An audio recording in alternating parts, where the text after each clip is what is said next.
Morning all of you.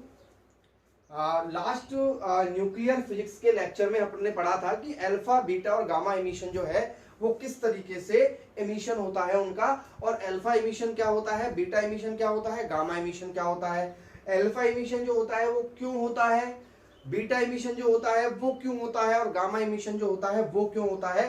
ये सारी चीजों के बारे में अच्छे से एक्सप्लेनेशन जो था वो अपन ने लास्ट लेक्चर में डिस्कस किया था। ठीक है, अब अपन यहां पर इस चैप्टर में रेडियो एक्टिविटी के बाद, ये जो लास्ट लेक्चर जो अपन ने पढ़ा था वो रेडियो एक्टिविटी थी। अब रेडियो एक्टिविटी पढ़ ली अपन ने, न्यूक्लियस के बारे में पढ़ लिया अपन ने। अब अपन चैप्टर को थोड़ा सा टर्न लेते हैं। तो टर्न लेने के बाद आता है न्यूक्लियर एनर्जी।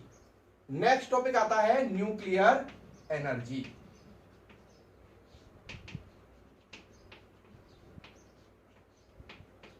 देखिए, हम यहां पर कुछ एनर्जीज के बारे में पढ़ने वाले हैं। एनर्जीज के बारे का मतलब ये हो गया कि न्यूक्लियस के पास कौन कौन सी एनर्जी होती है, न्यूक्लियस कौन कौन सी एनर्जी प्रोड्यूस कर सकता है, न्यूक्लियस जो है वो रिएक्शन करके कैसी एनर्जी बना सकता है, और जो न्यूक्लियस है उसके पास खुद की ऑन जो एनर्जी होती है, और न्यूक्लियस के अंदर जो न्यूक्लियॉन्स होते हैं वो किस एनर्जी से बाइंड होते हैं। यानी कि इन सारे क्वेश्चंस के आंसर जो है आपको इस वीडियो में मिलने वाले हैं। लेकिन अपन एनर्जी की बात करेंगे तो एनर्जी की बात करने से पहले अपन को एक रिलेशन सीखना पड़ेगा, that is called mass energy relation.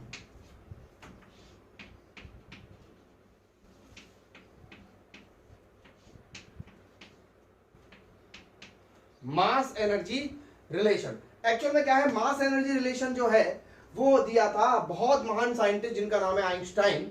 Einstein ने दिया था, और वो आपको पता होना चाहिए कि वो है E is equal to mc square. यानी कि इस मास के लिए इतनी एनर्जी होती है, जूल में होता है ये। और अगर एनर्जी चेंज हुआ है तो इसका मतलब मास भी चेंज हुआ है, तो डेल्टा एम सी स्क्वायर हो जाएगा। E is equal to mc square किसी एक मास के लिए, और चेंज ऑफ द मास के लिए delta E delta m into C square. यहां पे डेल्टा m जो है वो चेंज इन मास है, यहां पर डेल्टा E जो है वो चेंज इन एनर्जी है, और यहां पर जो C है वो स्पीड है, speed of sunlight 3 into 10 to the power 8 metre per second. 3 into 10 to the power 8 metre per second. आप ध्यान रखें इस चीज को, बहुत इंपॉर्टेंट है। अब अपन बात करते हैं आगे कि जो एनर्जी होती है, मास के लिए बात करते हैं। सबसे पहले बोलता हूं मैं कि energy of 1 kg mass. Question समझ लो, चाहे आप हेडिंग समझ लो कि 1 किलोग्राम मास की एनर्जी कितनी होती है। 1 किलोग्राम कोई भी चीज है उसके पास कितनी पोटेंशियल एनर्जी होती है, तो वी नो दैट कि E is equal to mc square. E is equal to mc square, तो E is equal to m1 and c square 3 into 10 to the power 8 का square. Answer is 9 into 10 to the power 16 joule. तो 1 kilogram mass के पास कितनी energy होती है? 9 into 10 to the power 16 joule होती है। उसके बाद अपन बात करते हैं कि एनर्जी, ये इंपॉर्टेंट है, अगला लिखने जा रहा हूं जो मैं, एनर्जी ऑफ 1 AMU मास। बहुत इंपॉर्टेंट है, बहुत ध्यान से समझा इसको कि 1 AMU मास के पास कितनी एनर्जी होती है। तो 1 AMU मास को सबसे पहले आप किलोग्राम में कन्वर्ट करेंगे। तो किलोग्राम में जब मैं इसको कन्वर्ट करूंगा तो आपको पता होना चाहिए कि 1 AMU के पास 1.66 into 10 to the power minus 27 kg weight होता है। कितना होता है बच्चों? 1.66 into 10 to the power 27 kg weight होता है। और अगर मैं यहां पर E is equal to mc square करूं तो 1.66 into 10 to the power minus 27 into 3 into 10 to the power 8 का स्क्वायर। किसी बच्चे को अगर नहीं पता हो कि 1 AMU में कितने किलोग्राम होते हैं तो वो यहां से नोट कर ले कॉपी के अंदर, बहुत इंपॉर्टेंट है। जब आप इसको यहां से कंप्लीटली सॉल्व कर लेते हैं तो कंप्लीटली सॉल्व करने पर आपके पास आता है 1.49 इंटू 10⁻⁻10 जूल। इसको भी आप याद रखें, इंपॉर्टेंट है, ठीक है। अब लेकिन मैं इसको यहाँ इलेक्ट्रॉन वोल्ट में बदलना चाहता हूं, क्योंकि जूल में ये क्या है, बहुत पॉइंट के अंदर चला गया है, तो मैं इसको इलेक्ट्रॉन वोल्ट के अंदर बदलना चाहता हूं। तो इलेक्ट्रॉन वोल्ट में बदलने के लिए मुझे इसमें डिवाइड देना पड़ेगा 1.6 इंटू 10⁻⁻19 का, बिकॉज एक जूल के अंदर 1.6 इंटू 10⁻⁻19 इलेक्ट्रॉन वोल्ट होते हैं। तो यहां पर E is equal to 1.6 into 10⁻⁻9 1.49 into 10⁻⁻10 upon 1.6 into 10⁻⁻19। और मैं एक काम करता हूं, इसको मेगा इलेक्ट्रॉन वोल्ट में चेंज करने के लिए 10⁻6 से और डिवाइड दे देता हूं, यानी कि अब आपके पास जो आंसर आएगा वो मेगा इलेक्ट्रॉन वोल्ट में आएगा। इलेक्ट्रॉन वोल्ट में तो आ गया यहीं तक, लेकिन मैंने 10⁻6 से भी डिवाइड कर दिया, इसलिए इसका आंसर मेगा इलेक्ट्रॉन वोल्ट में आएगा, जो याद करने के लिए बहुत इंपॉर्टेंट है, 931.5 मेगा इलेक्ट्रॉन वोल्ट। यानी कि कहने का मतलब यह हुआ कि एक एएमयू मास की जो एनर्जी होती है वो 931.5 होती है, आप ध्यान रखें। यानी कि energy of 1 AMU is equal to 931.5 mega electron volt. अब ये जो डेटा है जो मैंने लिखा है यहां पे, पूरे चैप्टर में आपका पीछा नहीं छोड़ेगा। 931.5 मेगा इलेक्ट्रॉन वोल्ट एनर्जी एक एएमयू में होती है। बहुत इंपॉर्टेंट है, मैं अभी भी कह रहा हूं आपसे, इस चीज को दिमाग में बिल्कुल बिठा लीजिए कि एक एएमयू के अंदर 931.5 mega electron volt energy store होती है, ठीक है। तो ये अपना जो था रिलेशन था किसके बीच में, कि भाई E is equal to MC square के थ्रू अपन ने एक तो 1 किलोग्राम की एनर्जी फाइंड आउट की और एक AMU की एनर्जी फाइंड आउट की। अब अपन आगे बढ़ते हैं इस टॉपिक को और थोड़ा सा लेकर। ऐसे अपन बहुत सारी चीजों की एनर्जी निकाल सकते हैं, बस मास पता होना चाहिए। इलेक्ट्रॉनिक मास की एनर्जी भी निकाली जा सकती है। एक इलेक्ट्रॉन का मास कितना होता है, 9.1 इंटू 10⁻31 इंटू 3 इंटू 10⁻8 का स्क्वायर।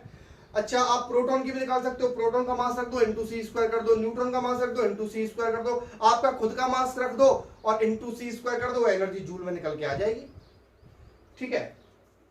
अब अपन बात करते हैं, इसके बाद अपना नेक्स्ट टॉपिक है, बहुत अब अगला टॉपिक अपन लेते हैं न्यूक्लियर बाइंडिंग एनर्जी।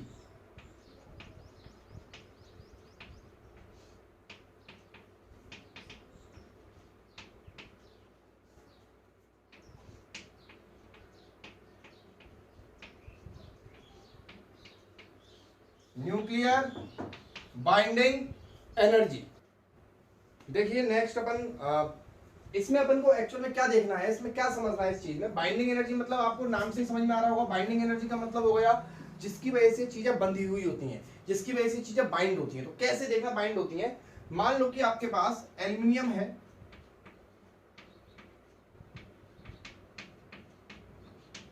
तो इसमें आपके पास 27 न्यूक्लियॉन है। कितने न्यूक्लियॉन्स है, 27 न्यूक्लियॉन्स है। अब ये 27 जो न्यूक्लियॉन्स हैं, तो मान लो कि न्यूक्लियस बाहर है सारे के सारे, न्यूक्लियस के अंदर नहीं है, ये 27 न्यूक्लियस जो है वो बाहर है न्यूक्लियस सारे। अब ये न्यूक्लियस है एल्यूमिनियम का, इस न्यूक्लियस के अंदर अपन को इन सबको डालना है। तो देखिए नॉर्मल सी बात है, ये सारे बाहर पड़े हुए हैं, जब आप इनको समेट के अंदर डालोगे तो इनको उस न्यूक्लियस में रहने के लिए एक स्टेबिलिटी गेन करनी होगी, नॉर्मल सी बात है। इनको न्यूक्लियस में रहने के लिए एक स्टेबिलिटी गेन करनी होगी, और आपको इस बात का पता होना चाहिए कि अगर कोई चीज स्टेबल होने वाली है तो वो अपनी एनर्जी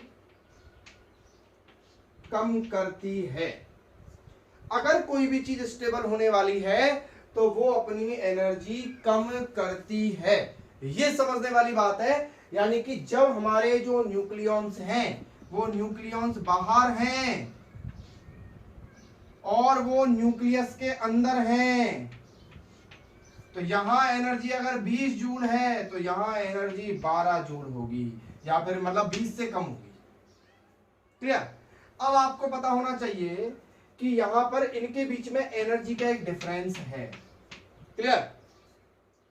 तो एनर्जी अगर कम होगी तो नॉर्मल सी बात है मास भी कम होगा। According to Einstein E is equal to mc², यानी कि मास में चेंज होगा।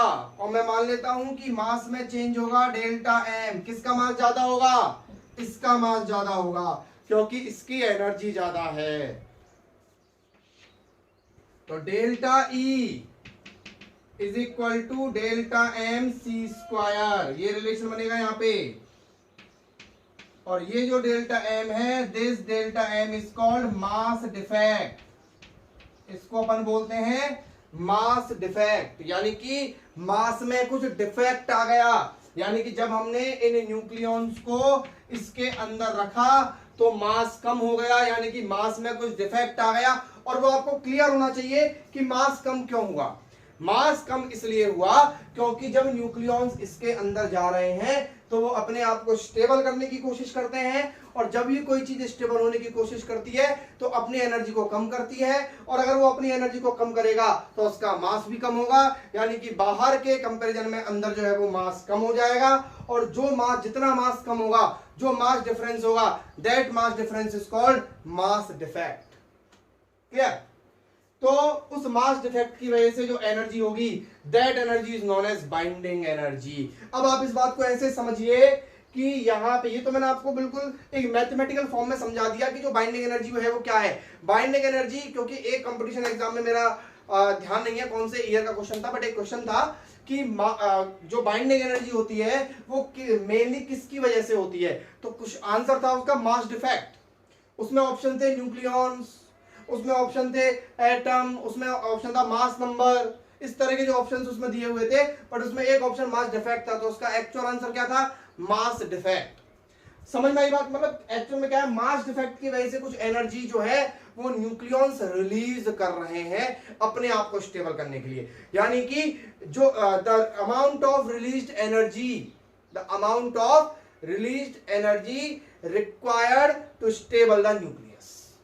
नॉर्मल सी बात है, यानी कि इस न्यूक्लियस को स्टेबल करने के लिए रिलीज होने वाली जो एनर्जी है, that energy is known as binding energy. उस एनर्जी को अपन क्या बोलते हैं बेटा? बाइंडिंग एनर्जी बोलते हैं। एक चीज ऐसे समझने की कोशिश कीजिएगा आप।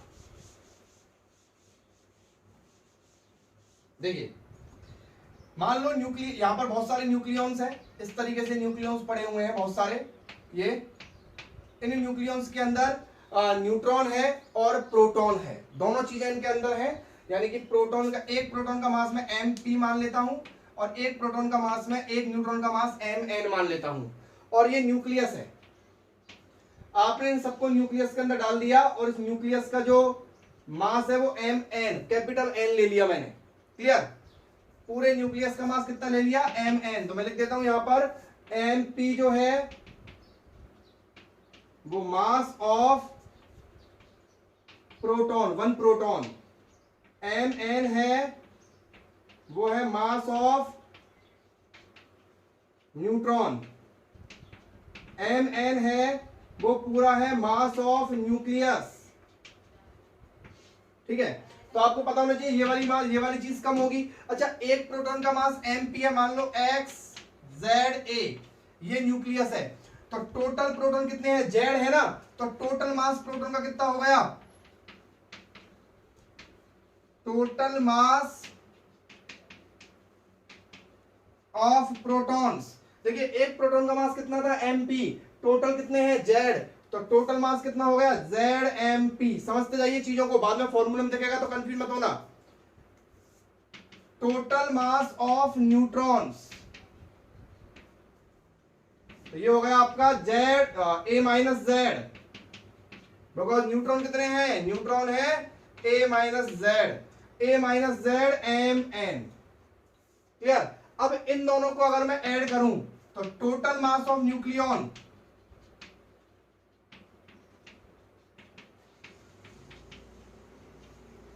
Total mass of nucleon is ZmP plus A minus Z mn। ये आपके पास टोटल मास हो गया किसका? जो न्यूक्लियॉन बाहर पड़े हुए थे। बट आपको पता है कि ये वाला जो मास है वो इस वाले मास से ज्यादा है, तो यानी कि अपन बोले कि ZMP plus A minus ZMN, इस टोटल मास में से, इस टोटल में से अगर मैं माइनस करूं किसका, न्यूक्लियस का। समझो बात को, मैंने क्या कर दिया, मैंने ZMP total mass of proton, total mass of neutron दोनों को ऐड कर दिया, total mass of nucleon minus total mass of nucleus, कम है ना ये, तो इसलिए को माइनस करा, तो ये किसके बराबर हो जाएगा, डेल्टा एम के। बोलो समझ में आया नहीं आया, ये किसका फॉर्मूला हो गया, मास डिफेक्ट का। किसका फॉर्मूला हो गया, ये मास डिफेक्ट का फॉर्मूला हो गया। और अब मैं इस मास डिफेक्ट का जो फॉर्मूला आया है, इसके लिए मैं एनर्जी निकालना चाहता हूं, तो वो लिखूंगा मैं delta M into C square.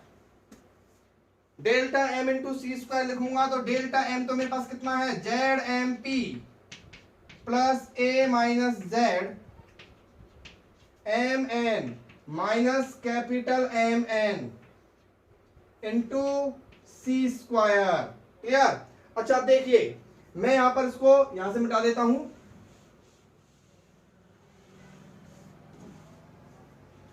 Delta E. और देखिए ये जो जितनी भी चीजें आपके सामने लिखी हुई हैं, ये प्रोटॉन के न्यूट्रॉन के मास है, और ये नॉर्मली 99.99% एएमयू के अंदर दिए जाते हैं। क्लियर। तो इसका मास भी एएमयू, इसका मास भी एएमयू, इसका मास भी एएमयू। ठीक है, तो इन सबका mass multiplied by 1 AMU into C square. ऐसे लिख सकता हूं मैं इसको, delta E is equal to Z M P plus A minus Z M N minus M N, इन सबकी जो यूनिट बनेगी वो एएमयू बनेगी, into 1 AMU into C square. बोलो देख सकते हैं। और अभी अपन ने थोड़ी देर पहले देखा है कि 1 एएमयू इंटू सी स्क्वायर जो है उसकी वैल्यू कितनी होती है, 900। ये एक तरीके से वही हो गया ना, 1 एएमयू इंटू सी स्क्वायर। अभी अपन ने देखा था, मेगा इलेक्ट्रॉन वोल्ट में निकाला था, 931.5 आया था। तो डेल्टा ई बराबर Z M P plus A minus Z M N minus capital M N into, मैं यहां लिख देता हूं केवल 931.5 को रहने दो आप, राउंड फिगर में काम चल जाएगा, मेगा इलेक्ट्रॉन वोल्ट। अब समझिए, यानी कि आपके पास बाइंडिंग एनर्जी, ये कौन सी एनर्जी है, ये है बाइंडिंग एनर्जी। बाइंडिंग एनर्जी, तो बाइंडिंग एनर्जी का फॉर्मूला क्या हो गया, बाइंडिंग एनर्जी का फॉर्मूला हो गया Z M P minus plus A minus Z M N minus M N into 931 mega electron volt. समझो बात को, यानी कि आपको मैंने एक चीज समझा दी, ये टोटल मास न्यूक्लियॉन का, ये टोटल मास न्यूट्रॉन का एक मास डिफेक्ट आया, उसकी वजह से ही बाइंडिंग एनर्जी प्रोड्यूस हुई है। और यहां पर एक क्वेश्चन जो बहुत नॉर्मली पूछा जाता है एनसीईआरटी की बुक में, और भी बोर्ड्स की जो बुक है उनमें नॉर्मली ये क्वेश्चन पूछा जाता है, बाइंडिंग एनर्जी पर न्यूक्लियॉन।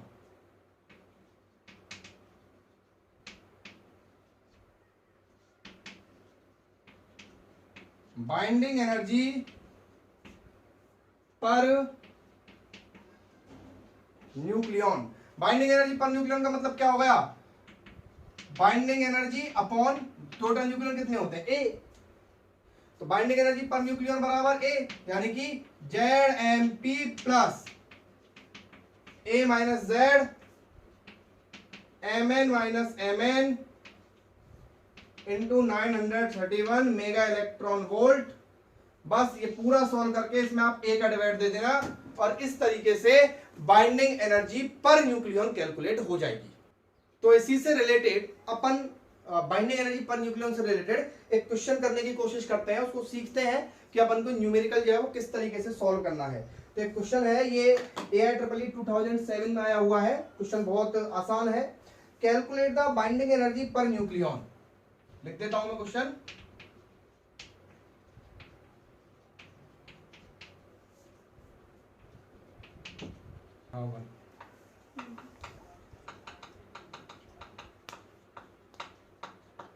ये क्वेश्चन है, कैलकुलेट द बाइंडिंग एनर्जी पर न्यूक्लियॉन इन 20 कैल्शियम 40।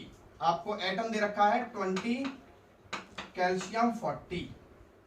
तो न्यूक्लियन नंबर ऑफ न्यूक्लियस कितने हैं यहाँ पर 40 हैं और नंबर ऑफ प्रोटॉन कितने हैं 20 हैं। तो मैं लिख लेता हूं कि यहाँ पर नंबर ऑफ प्रोटॉन 20 है, a माइनस जेड जो है वो भी 20 है, 40 माइनस 20, और दो चीजें अपन को पता होनी चाहिए बस इस चीज के अंदर, और नंबर ऑफ न्यूक्लियन कितने हैं 40 है।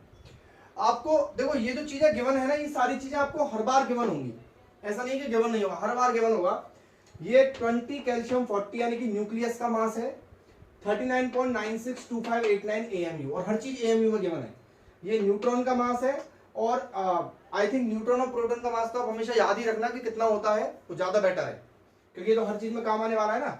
तो 1.008665 AMU और इसका है 1.007825 AMU। तो अब अपन इसको कैसे सॉल्व करते हैं देखना। अपन को निकालनी है बाइंडिंग एनर्जी पर न्यूक्लियम। तो सबसे पहले तो अपन बाइंडिंग एनर्जी निकालेंगे। बाइंडिंग एनर्जी निकालने के लिए फॉर्मूला लगाएंगे ZMP plus A minus Z Mn minus capital Mn into 931 mega electron volt. Clear.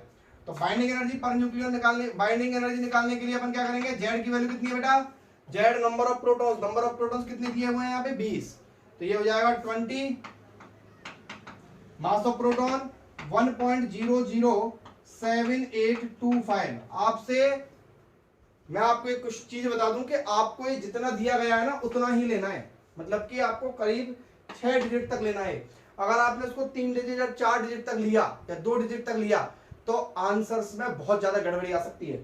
Clear, क्योंकि इन सबके मास कंपैरेटिवली जो है ना वो सेम है, इसलिए।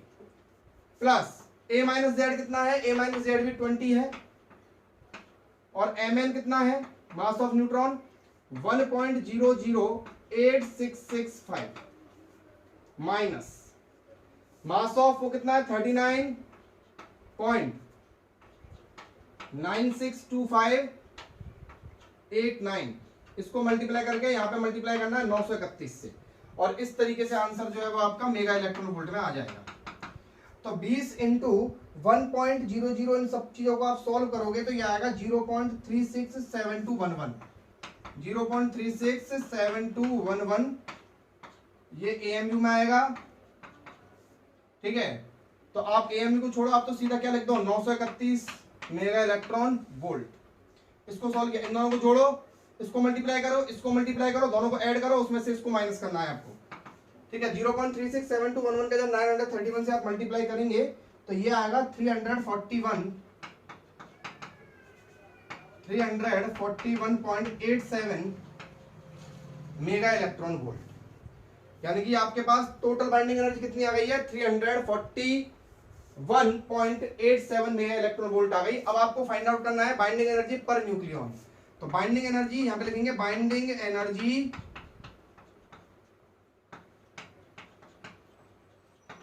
Per nucleon. तो 341.87 अपॉन टोटल न्यूक्लियन कितने हैं 40। तो इसमें जब आप 40 का डिवाइड देंगे तो ये आपके पास 8.55 mega electron volt per nucleon इसकी यूनिट होगी, पर न्यूक्लियंस आ जाएगा।